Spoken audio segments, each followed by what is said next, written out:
Thank you for coming. I wish to speak with you both in a place where privacy was assured. We quite understand. What was it that you wished to discuss?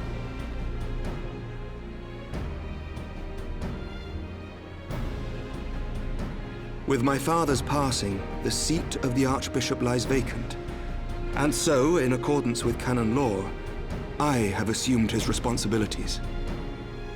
I should stress that this is a temporary measure. It was never intended that the Lord Commander of the Temple Knights serve in this capacity indefinitely. Quite the opposite. The statutes specify that I should surrender my powers as soon as a conclave of the senior clergy and the high houses have named a new archbishop. But in light of recent events, that would not seem appropriate. I confess I did not expect you to divulge quite so much quite so soon. The details of the Archbishop's plans, perhaps, but the true origin of the war and all it entails? I too had concerns. But when the Warrior of Light is witnessed returning to the capital upon the back of a dragon, one's options are rather limited. Mayhap I could have concealed certain details, but for how long? And at what risk? Should the truth have come to light in the meantime, how would the people have viewed my silence? After 1,000 years of lies and secrecy, I could not well abuse their trust and hope to be believed. The time for deception has passed. I only wish the people agreed. That some would deny the truth I had anticipated, but not this many. And among the few who acknowledged that my father had to be stopped, no small number question our methods.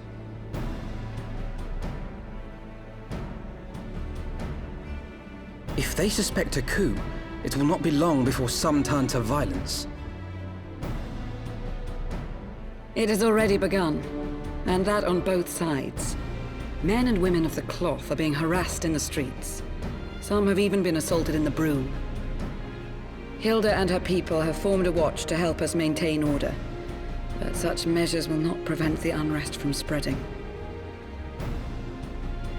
For all our talk of peace, the people remain frightened and confused. For their sake, we must bring the Dragonsong War to a definitive end.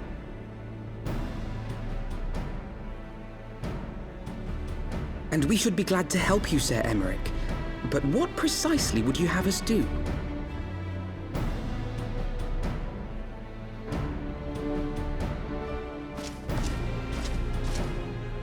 We wish to treat with the dragons of Annex Trine. To that end, I would trouble you for an escort and an introduction.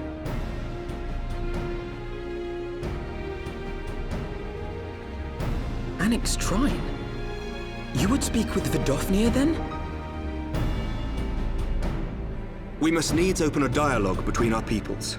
Acting as my representative, Lucia will extend an invitation to their leader, that she might visit us here in Ishgard. Were she still with us, I would of course have beseeched Isel's assistance in this matter. But as she is not, I must ask that you aid us in her stead. Will you do us this favor?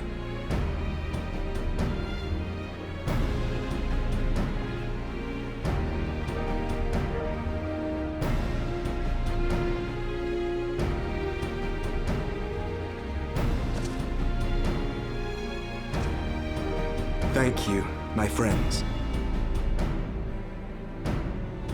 Lucia, I leave the rest to you.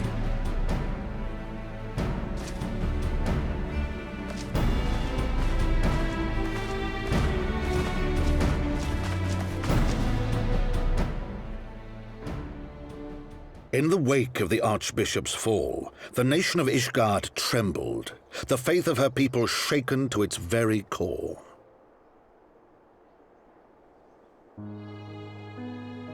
For 1,000 years had they fought and died, certain of the justice of their cause, only to be told that their holy war was born of the sins of their forefathers. What then for those brave men and women, thus stripped of their righteousness but to despair, to deny the truth and decry its speakers?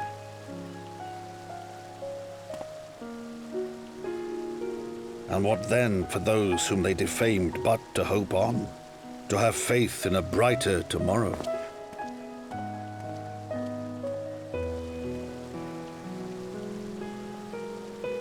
A tomorrow in which man and dragon might live together in harmony, then as distant as the very stars in the heavens.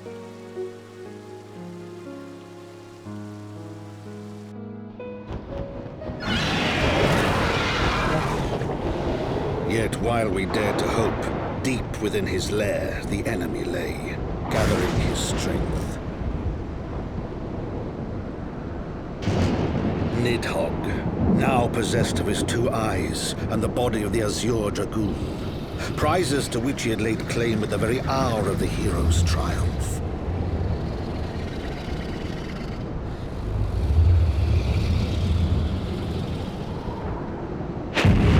As desperately as we sought the solace of peace, the great worm craved the misery of war. Nor was he alone in his misbegotten desire.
I'm terribly, terribly sorry to have kept you all waiting. You need not apologize. We arrived but a moment ago ourselves.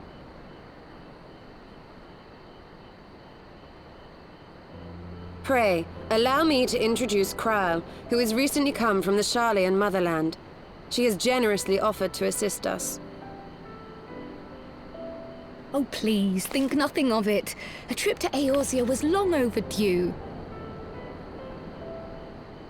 You must be the Warrior of Light. Yes, you certainly do look the part. A pleasure to meet you at last, miss. And who is that I spy but young Alpha No Levieur himself? I dare say someone's grown an ilm or two in my absence. Or are those lifts in your boots? We, Miss Kryle and I met at the Studium years ago. I shall forever be indebted to her for her sage guidance. It was no small task keeping him out of trouble, believe you me. The youngest ever to enter the Studium, him and his sister, 11-year-old prodigies. Suffice it to say, social graces were not among his list of talents. Striding up to his seniors on his first day, head held high. What was it he said again? Thank you, Kryle.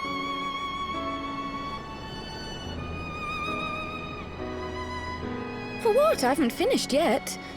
Would you care to attempt a more dexterous deflection? Mayhap we should save this delightful conversation for a more fitting occasion, when pressing matters do not demand our undivided attention. A bit much, but better. I can tell you have been putting your skills to use here in Eorzea. Henceforth, I trust you will dazzle me with your eloquence at the first time of asking.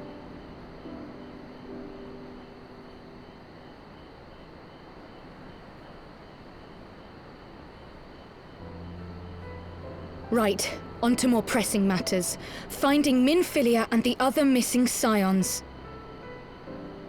I gather you have new information to share with us. A new approach, actually. Tataru recounted the tale of your escape, and it gave me an idea. Simply put, assuming Thancred left some manner of trail when you whisked him away, as is almost always the case with teleportation magics, I am confident I can find and follow it. Then what are you waiting for? The wherewithal to do it. The fact is, my abilities aren't quite up to the task. Not in themselves, anyway. If I had Master Matoya's crystal eye, on the other hand... Then let us all call on her forthwith. I think it best that you explain your plan to her in person.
Oh.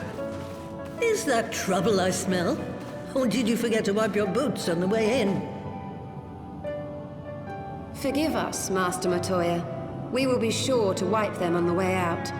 And may I say how glad I am that age has not yet deprived you of your senses. Ever so quick-witted, aren't we? To the detriment of your manners. Well, out with it then. What do you want?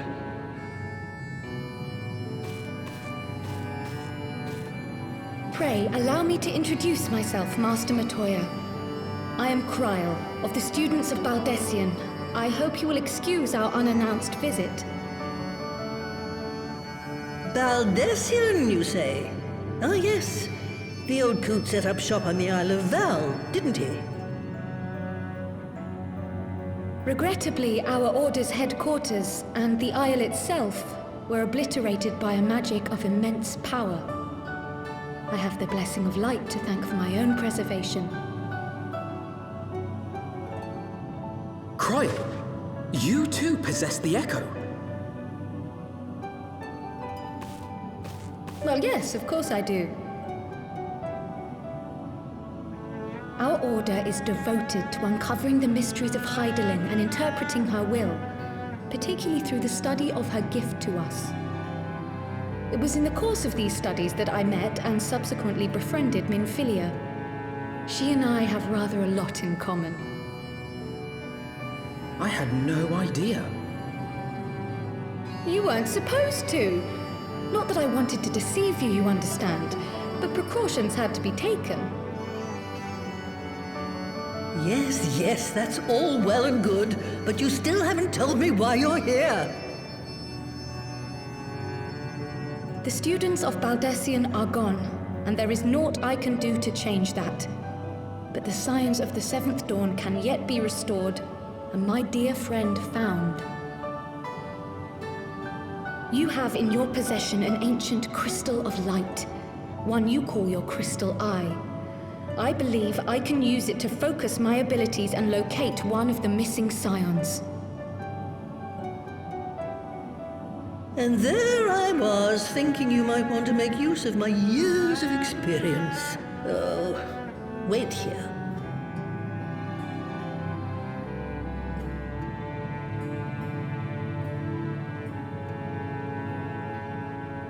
Long did I ponder the nature of this crystal and its familiar radiance, but never did I suspect it was a crystal of light. On the cusp of an umbral calamity, souls blessed with the power of the Echo invariably appear. To aid these, her chosen warriors, Hydaelyn bequeaths to each a slither of her strength in the form of a crystal of light. But as her strength wanes, so too does the potency of her gifts. This crystal, born of an earlier era, is infused with a power far greater than those of this age. You could travel the length and breadth of the land and not find a crystal even a fraction as pure. Its value is beyond measure, as are the risks inherent in its use. No two manifestations of the Echo are alike. I, for example, can converse with beings of every shape and size, excepting beasts, contrary to what others would have you believe. Language has nothing to do with it, of course. Rather, I am sensitive to the whispers of the soul. Their intent, their very essence even, the traces of which serve to guide the elementals to Y'shtola. Far-fetched though it may sound, I believe that with your crystal eye, I may be able to pick up where they left off and follow the remaining trail to Thancred. That is, if I have your permission.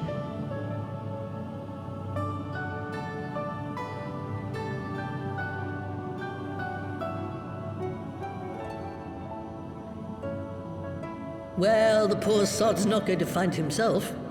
So, as long as you don't drop it or take it out of my sight, you may do with it what you will. Thank you, Master Matoya.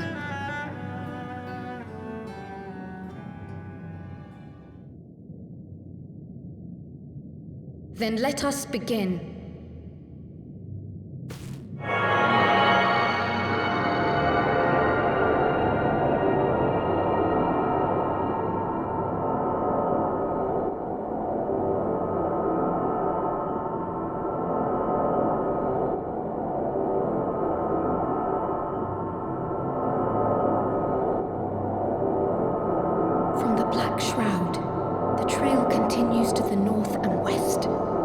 once a mountain, the foot of Som Al. It was a near thing, but he was not deposited within the rock. I think.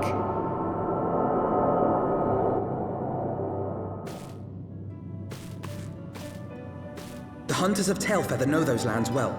I say we begin our search there.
could be? Thancred! It could be Thancred! We must hurry!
This day, we reclaim the reins of history.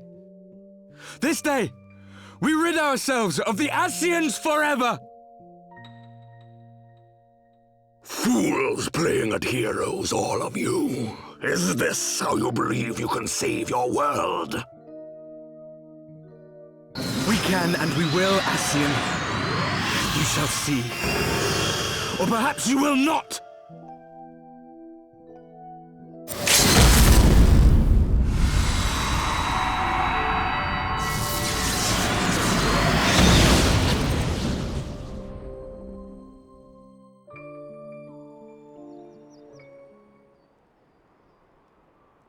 So you are the Warrior of Light, the savior of Eorzea.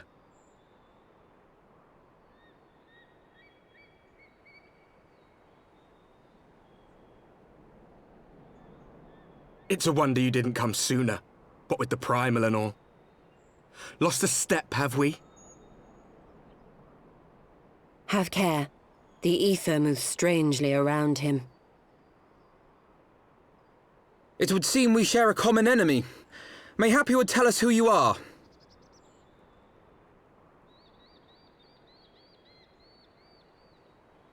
Shall we show them?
Not very sporting of you to interrupt, but so be it.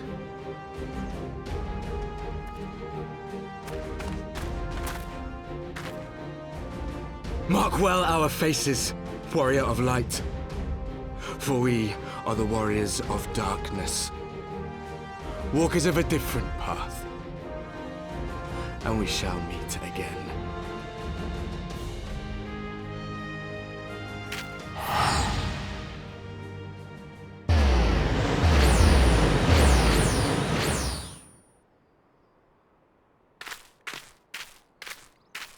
Warriors of Darkness? Really?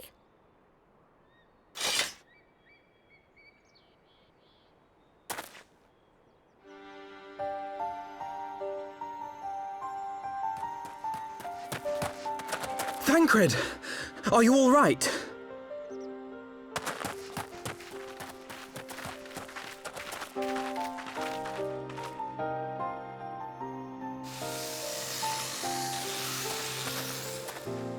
Pleasantries can wait. I'd rather not be here when the Nath arrive. Agreed?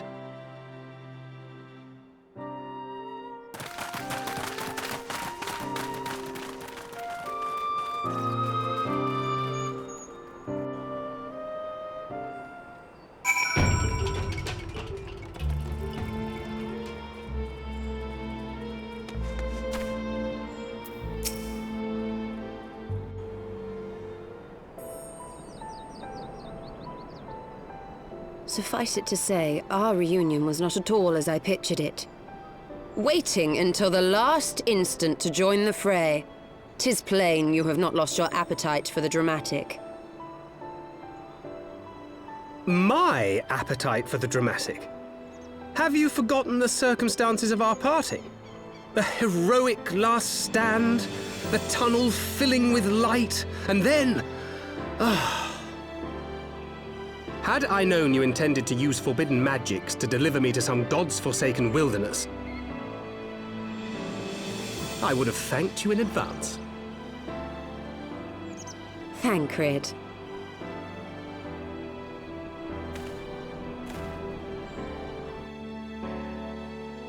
If nothing else, you might have warned me that I would emerge from the live stream in the Altogether.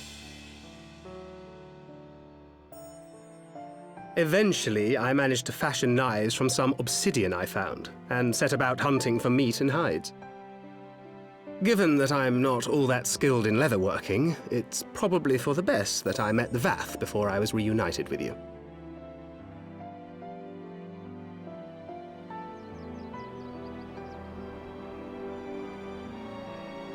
So you were the fleshling clothed in skins of whom the storyteller spoke?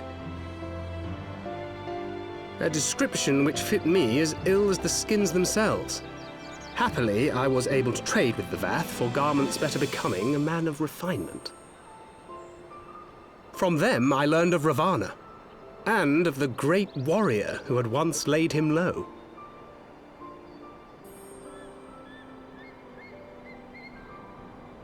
And thence did you conclude that were you to track the Primal's movements, it would surely bring you into contact with the Scions once more. It seemed a reasonable assumption. I could think of no one else with your enthusiasm for slaying beastmen gods. Until now, that is. Ah, yes. The self-proclaimed Warriors of Darkness. 'Tis only fitting that they stand in opposition to the Warrior of Light, I suppose. I glimpsed the leaders past, if only for a moment. They were confronting a man in black. An Ascian, I think.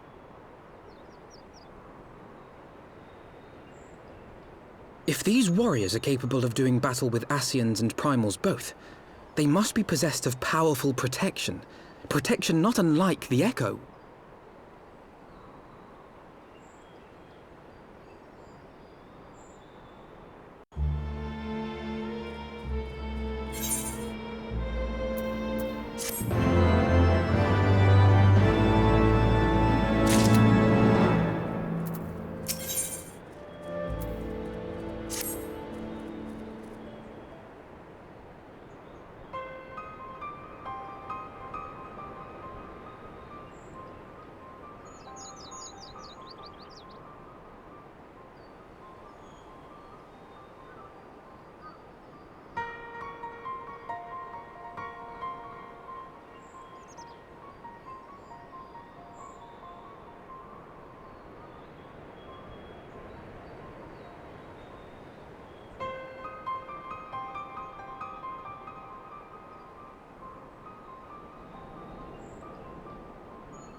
Even as the Scions celebrated the return of a long-lost friend, honorable men plotted to deprive them of another.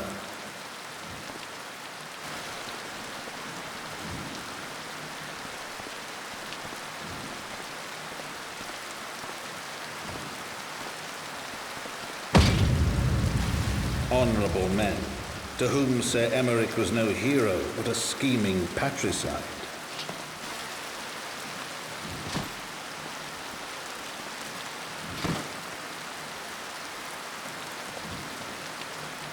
Honorable men who would fain wash the paving stones of foundation with the tyrant's blood.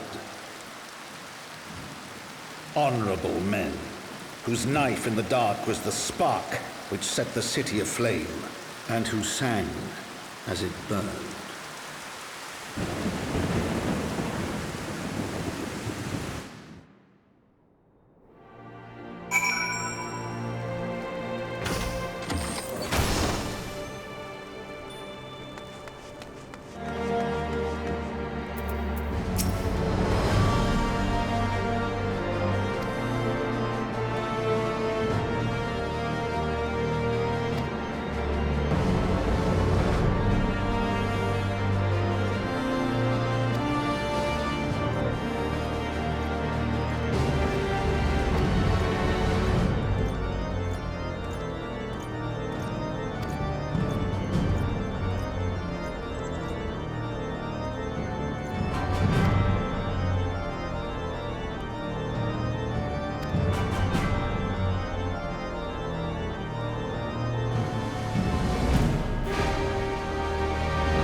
I do not mean to diminish our accomplishments, but until we identify the ones who ordered the fires set, our work is far from finished. Between the various conservative and religious factions in Ishgard, I dare say there's no shortage of parties who would like to see the status quo preserved. Do any likely suspects spring to mind?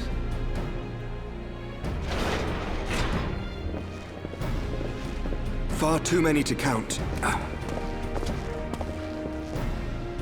Lord Commander, your wounds.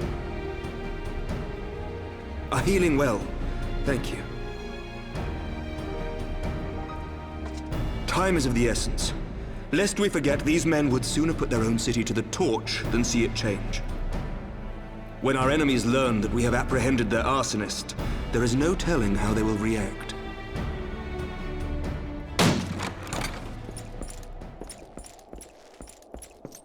Lord Commander, an armed mob has seized control of the vault.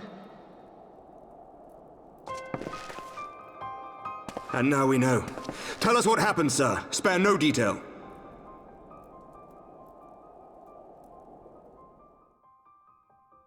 We were directing refugees into the Basilica, as you ordered, when all of a sudden, men brandishing weapons were all around us. It happened so fast, my lord. We had no time to respond. They've taken the refugees hostage and barricaded themselves inside the vault.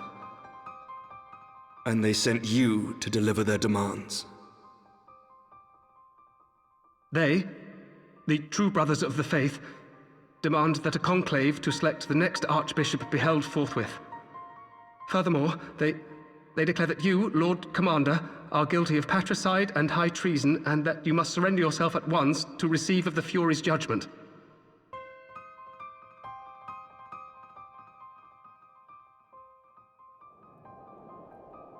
Ridiculous! I mean, do they honestly think that executing Sir Emmerich would change anything? That the truth will somehow die with him? These fundamentalists rage against the passing of the old ways, unable to accept there can be no going back.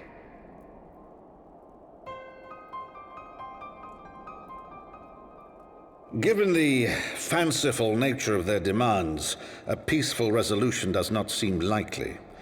If the hostages are to be rescued, it will be by force, I fear. Agreed. Lucia, take a contingent of knights and establish a perimeter outside the entrance. At once, Lord Commander. Hilda, I need your people out in force throughout the Broom. When word spreads of the situation, the friends and family of the hostages may try to take matters into their own hands. I will not give these militants more targets.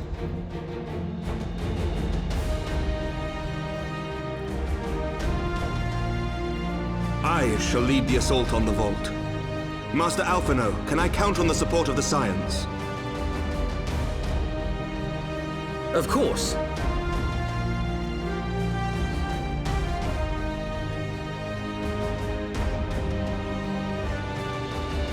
We are in your debt. I shall join you as well, Lord Commander.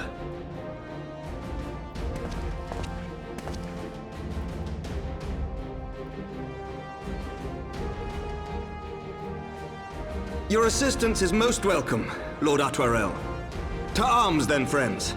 Time is against us.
with you!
You underestimate me!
Yield!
Where is he?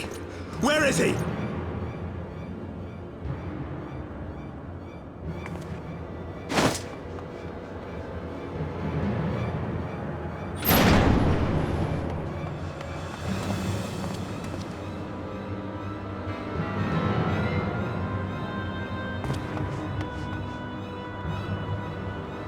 Come no closer!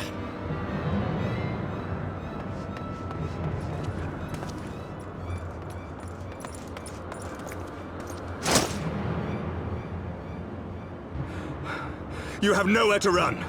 Release the girl and surrender. Surrender to whom?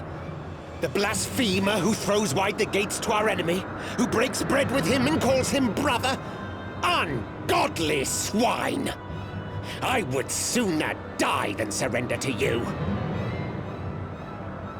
Is it godly to spill the blood of an innocent child? To burn the homes of your brothers? Tell me, priest, is that godly? Do not speak to me of godliness, heathen!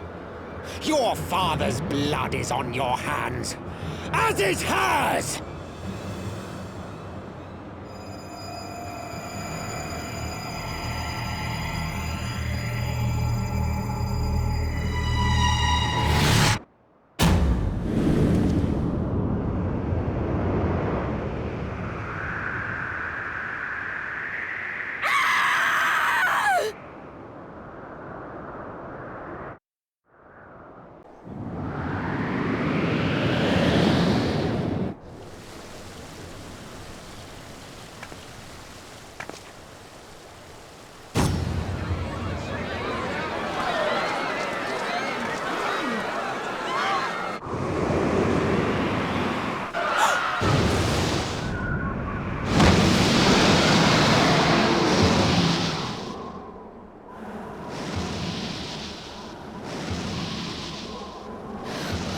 What? But I...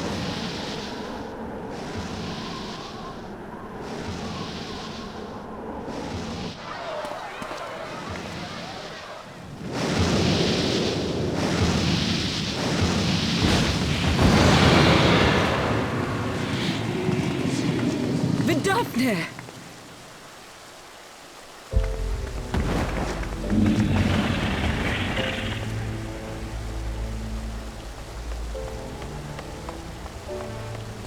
Well met, knight. Mayhap I chose an inopportune moment. Not at all. Pray forgive us this most unworthy reception. We are honored to have you with us, and right glad of your aid. Fortune delivered the child unto me. I had but to receive her.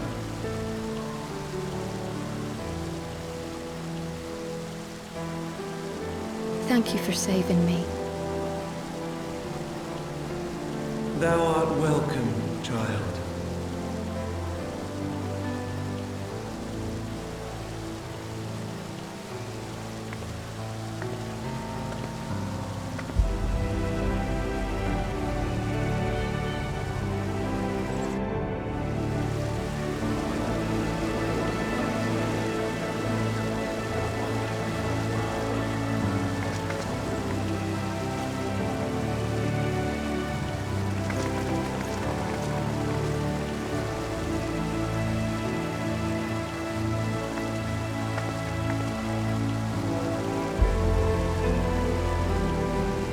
Never did I think to be indebted to so unexpected a savior.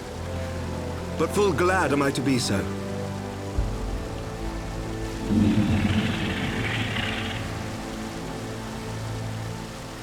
Friend of Izel, warrior of warriors, I had hoped to meet with thee.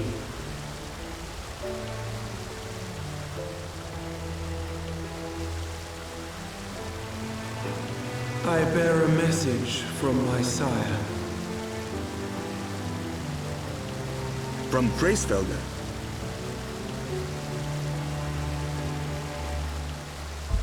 Upon returning to our lands, Nidhogg's shade did sing unto his brood, and they for skies unknown did then take wing. This thou must know, for your fates are inextricably bound. What of Estinian? Is he truly lost to us? Such matters are beyond my ken. I but bear my father's words. Take from them what thou wilt.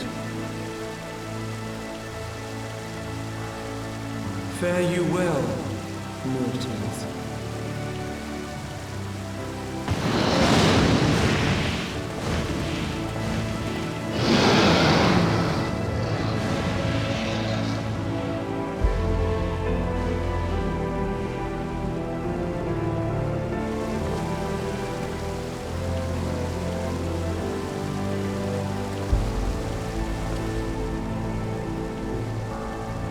So it is as they say then. A great white dragon swooped down from the heavens to rescue an innocent child. A most unexpected turn of events, but not an unwelcome one. The people will not soon forget this day. Yet how will they choose to remember it, Sir Emmerich? And will these events serve to bring man and dragon closer together, or drive a deeper wedge between brothers? After 1,000 years, the world these men once knew is changing, and with ungentle swiftness to boot. Though their actions are misguided, their sentiments are only to be expected. You may be sure that others will rally to their cause. I share your desire for a lasting peace with the Jovanians, I do. But I would not see it built on the bones of our countrymen, nor on our own.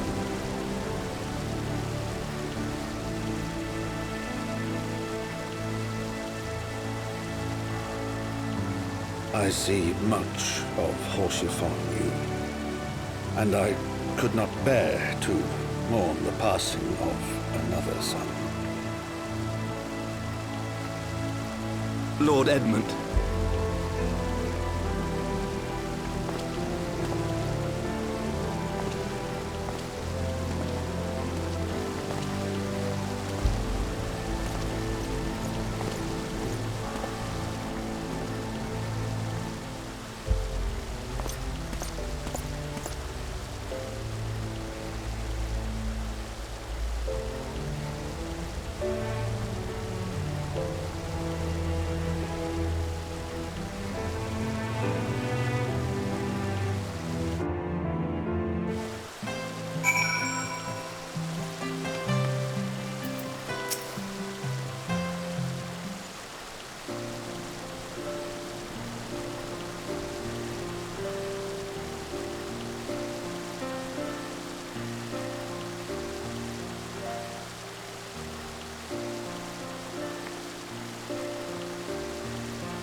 that Vidofnir should chance to arrive even as the girl fell.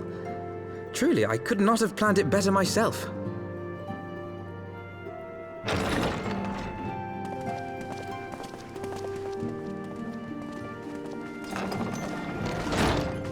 Ah, good. We were afraid you might have left.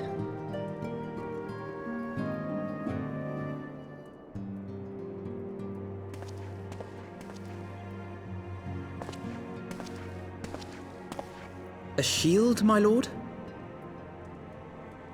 Fit for a true knight. An expression of our gratitude to you and yours, long overdue.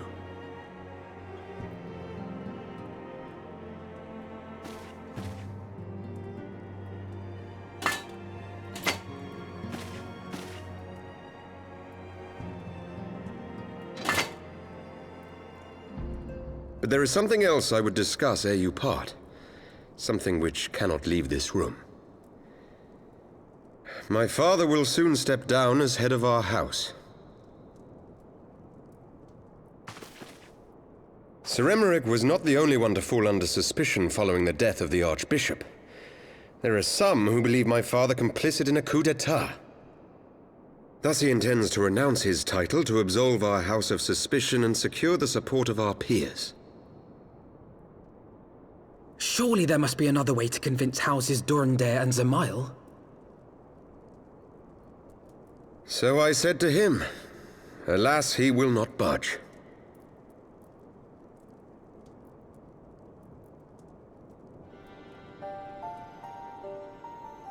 Ever since I was a child, I knew that I would one day succeed my father. The thought of it filled me with pride. Yet once I learned the day was at hand, my heart was filled with naught but dread. Our legacy is built upon the lies of our forefathers. In accepting this title, am I not perpetuating this injustice? Why should I become the next count?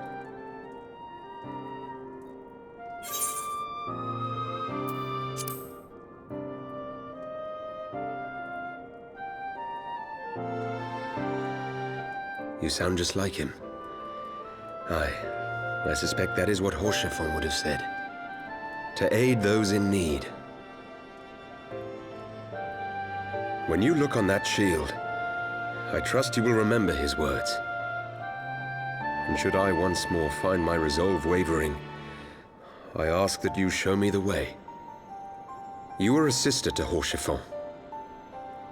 Will you be a sister to me as well?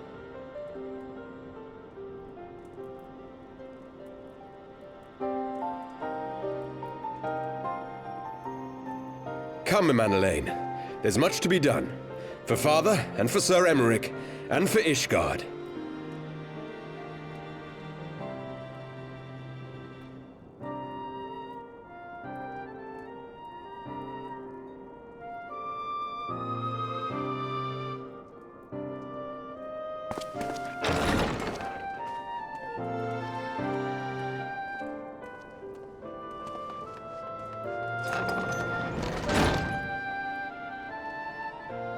To think we share the same blood. Pray excuse us.